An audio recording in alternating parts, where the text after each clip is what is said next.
In this episode, we are going to look at the way. In this episode, we are going to look at the two ways that Israel and to some extent Americans are fighting in the Iranian war. I'm saying Israelites because this is what has been happening with the US for decades. If you go to a war with America on your side, America enters into a war in a very funny approach. They enter the war from a very funny approach. They want to do as little job as possible, but they want to gain as much credit over the outcome as possible. You see, it is the opposite of it. They want to do very little, but when it comes to success, they want to gain the success as much as possible. I'm reminding myself of somebody called Osama bin Laden. Osama bin Laden, there is a time it was believed that Osama bin Laden was hiding in hills that are called Tora Bora. The British intelligence and the British military had discovered the cave in Tora Bora, a range of mountains where Osama bin Laden was hiding. They wanted to take him out, but the Americans disallowed that. The Americans disallowed for Osama bin Laden to be taken out. The plan was to blow up that cave, and all those who were in the cave together with Osama bin Laden were to be killed. But America disallowed that. Why did the Americans disallow that? The Americans disallowed that because the whole world would know that it is the British who did the whole job, and Americans, as they were looking for Osama bin Laden and could not find him, so they wanted, it would have really been bad, according to the Americans, for it to be seen that it is the British who found him and killed him. But most important is they are the British who found him. So Americans stopped the British from taking action. First of all, the British, if they would have, the time they found him, if they would have just killed him straight away, credit would have gone to the British. British had to seek for permission from the Americans, and even with the delayed permission of Americans, still the British could have killed him. But they did not kill him because Americans refused to give them permission. And the only reason Americans did not want to give permission was that the whole world would have known that it is the British who did that. So when you hear of a fight involving Americans, there are even occasions when I would not be shocked if anybody told me that the current fight in Iran, most of it is done by Israelites. But Israelites don't want credit, and the credit is going to the US. That is how it is. So we may never know because Americans would never allow a fight where they will be seen in the background. But then when we come to, that is why I'm saying the war is between Israel and Iran. Now the war is on three fronts. The war was on three fronts. I've already covered one front. The front that I've covered is the front that is called sleeper agents. I've already covered that, but I'll talk of it briefly. If you have time, you can still watch the video I talked about how sleeper agents are. The second war is the conventional war, whereby you kill them, they kill you, you kill them, they kill you. That is the second war. I'll tell you how it has changed in today's warfare. The third and last war is the war to do with psychological propaganda, if you call it. I will cover the three. But first of all, let me start with the sleeper. The sleeper, I'll talk it briefly because there is a video I've already talked about it a lot about the sleeper. Sleeper agents are people who are recruited for a very long time. Someone can even be recruited and he or she does not even do the work. You pay her. That is why, let me tell Kenyans, the NIS has less than a tenth personnel of the they are fewer than even the GSU. Oh, not even GSU. They're even fewer than the DCI. The NIS are fewer than the DCI, but the budget to the NIS is more than the National Police Service combined. It's because of such things. Now, a sleeper, somebody who can be recruited now, and he or she is just placed there as a standby. He or she may be activated after decades. One good example of a sleeper is the late Raila Odinga. Raila Odinga was recruited while still a teenager by the Soviet Union. By the time he became effective, the Soviet Union had already been dismantled. That is why Raila is what Raila is. They are called sleeper agents because a person who is sleeping is not dead, isn't it? A person who is sleeping is waiting for the appropriate time to wake up and act. So these are the people who are recruited. They are managed for decades before they even start their work. Whatever they do for those decades is usually work that it's like a continuous training. But when the time comes, they do the act. Let me give a very good example, briefly, because you will see it in the sleeper video. Somebody was recruited for several decades to be close to Khamenei. And when the time came, that person said Khamenei is in such and such a place within such and such a... And the accuracy of the story was talked within 5 minutes accuracy.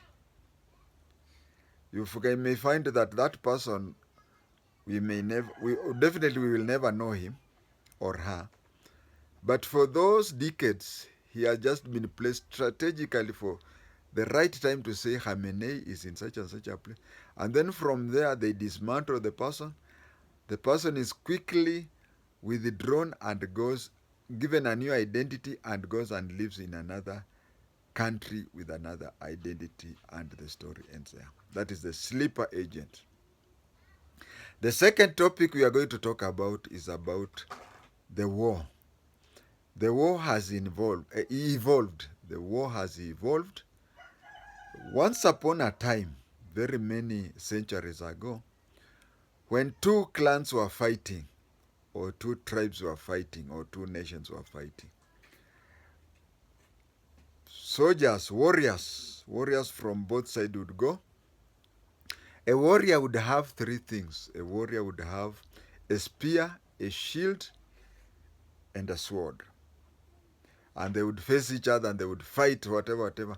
At the end of the war, your side may lose hundreds, my side may lose thousands, and we will run away. That is the first recorded war between clans, tribes, and countries. It developed until we started having guns. We started having so on and so forth. Today, from what we have seen in the Iranian war, it has now reached a stage where we are now using drones. No soldier is going to the war field. It is just drones which are going there. They are being intercepted. And even today, they are going against what today, what is called the Geneva Convention. Geneva Convention goes it that civilians, non-combatants should not be targeted. But today, they are being targeted more than the combatants. You find that in the Geneva Convention or Geneva rules says that you can only have minimum civilian victims. For example, where Khamenei was, it is almost impossible to get him without getting civilian people around. We have even had allegation by Israel that Hamas usually use hospitals in Gaza Strip. They build underground tunnels under the hospitals. So if you have such reasons, you can. But if you see today's fight which is happening, that they are targeting estates and flats and places where civilians stay. They are not. The soldiers are not fighting soldiers against soldiers. No, soldiers are now targeting people. An estate, for lack of an example, we can say it's like somebody in Tanzania targeting Madaraka Estate, targeting Buruburu, and so on and so forth. That is now the fights today. Such that previously, up from time immemorial up to recently, it was warriors against warriors, soldiers against soldiers. Now soldiers are avoiding soldiers, soldiers are targeting people, maximum civilian casualties. Lastly, and most importantly, it is the propaganda war that is happening in Iran. Iran has been having a propaganda war. Israel, through Mossad, has been having a propaganda war. I started watching them both because I'm a trained NIS officer. I believed that, and I still believe that when you listen to the two sides, of course, each one will exaggerate, and nobody knows this better than a magistrate or a judge. In a court, the complainant exaggerates in one direction, the accused exaggerates on the other direction. So it is upon the magistrate or the judge to find the middle figure, to find the truth and say, this is where the story is. Now, I decided to watch the propaganda from both sides so that I can come up and decide where is the truth. Well, Iran has run out of propaganda. Their videos are very, very few, and they are not even upcoming. I remember one of the videos by Iran whereby they were showing how Tel Aviv estate had been blown up and Jews had been killed and others were in the street. But what they forgot, because there is no lie that is complete. All lies, if you are careful, you will find where the gaps. The bombs had fallen in a place and people had come out. They were dressed like Arabs and they were saying Allah Akbar. So it was showing that Israelites and Americans, while bombing estates of Iranians were taking those things and then showing out to people and then saying that it was in Israel. So up to now, the Iranian propaganda has almost died. But the Israelites have gone up. That is why you'll find there is a lot of Israel propaganda videos where they are talking of how Mossad took out a very senior Hamas person, how Mossad did this and that. It is an Israel propaganda. Now, when it comes to the propaganda war, Iran has given up, but Israel and Mossad is still going on. Why am I saying that Mossad is going on with propaganda? First of all, the thing about the definition of propaganda is this. Propaganda is telling the truth, but you're telling the truth in such a way, that it gives a certain narratives Two people can say the truth about an event, but let me take an example. There is something that has happened at the trading center, and 100 people attended that meeting. Now, if one person goes and says that the meeting was Wekesa, Wafula, and Wanyonyi, yes, it is true. Wafula, Wanyonyi, and Wekesa were in that meeting. So you write a report or you tell people, those are the people who attended. The meeting was of 100 people, including Wafula, Wanyonyi, and Wekesa. One person says that. It is true. Another person says there was a meeting of 100 people, and there was Wambua, Munyao, and Mutiso.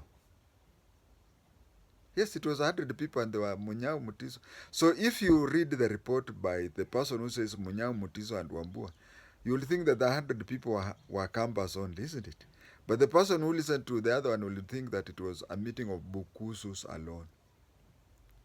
So that is why I say that propaganda is selective information. You select what to pass and leave out with an intention it to be given. So what the Israelis are doing is true. They are telling everything.